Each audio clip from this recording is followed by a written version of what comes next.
Last word. Gentleman is recognized. Mr. Chairman, I rise in opposition to this amendment, and I would say that the pot calling the kettle black is not something that we should do. I don't know what members, if any, have had any problems with substance abuse, been busted in DUI. I don't know. But if I did, I wouldn't raise it against anyone on this committee. I don't think it's proper. And you know, I think we got to get back down to what is most important here. This is a question that stands out like a big, throbbing, sore toe inside of a shoe that's too small. And that is this question: is it ever okay for a president of the United States of America to invite foreign interference in an upcoming presidential election campaign?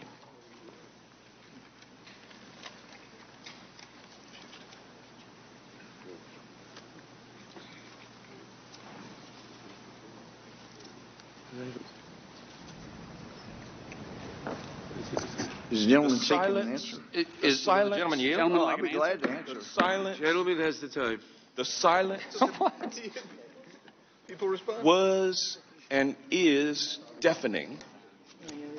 And there'll be plenty of time for you to respond to that question, and I would invite you to do so. I gave you an opportunity of about 10 or 15 seconds while you could get your story together, and nobody came up with a story. So I'm going to let you move to strike the last word and explain that to the American people. It's never proper for a United States president to hold a foreign country over a barrel to make them do that president's personal bidding and holding needed security assistance, dangling it, and dangling the fact that I'll give it to you if you do this. I mean, that's exactly what happened. It's like the American people understand what happened. Those are the facts. The president said it when he released the transcript of the summary of that phone call on July 25th.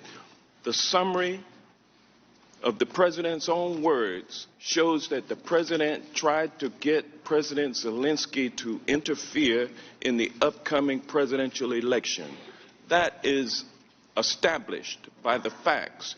So this is not about Hunter Biden, and they've said that on the other side repeatedly up until they start talking about Hunter Biden having some substance abuse problems. You can't have it both ways. Let's be honest. This is about our conscience, the conscience of the nation, the conscience of my friends on the other side of the aisle. Do you believe that we should allow this to go unaddressed, what the president did? Because we are a country of precedent. We are a country of rule of law. We are a country of norms and traditions. Are we going to allow the violation of our norms, our traditions, our legal precedent? Because after all, bribery was not a crime. There was no criminal code when the framers passed the Constitution, but they said bribery in there, and what bribery meant was I'm offering you something if you do something for me. I'll give you this. In other words, you give me this, I'll give you that. That's what we had in this case. That's what bribery means. It doesn't depend on a statute. It depends on what we know was done. And so let's not get bogged down in technicalities and in character assassination. Let's keep our eye on what really happened in this case and whether or not our consciences dictate that we do something about it. We can't let it go unaddressed. And the way that we deal with this grave abuse of the public trust is with the drastic action that it requires, because this is a drastic circumstance. The drastic action is impeachment, and that's why we're here today. And I ask my colleagues to let your conscience be your guide.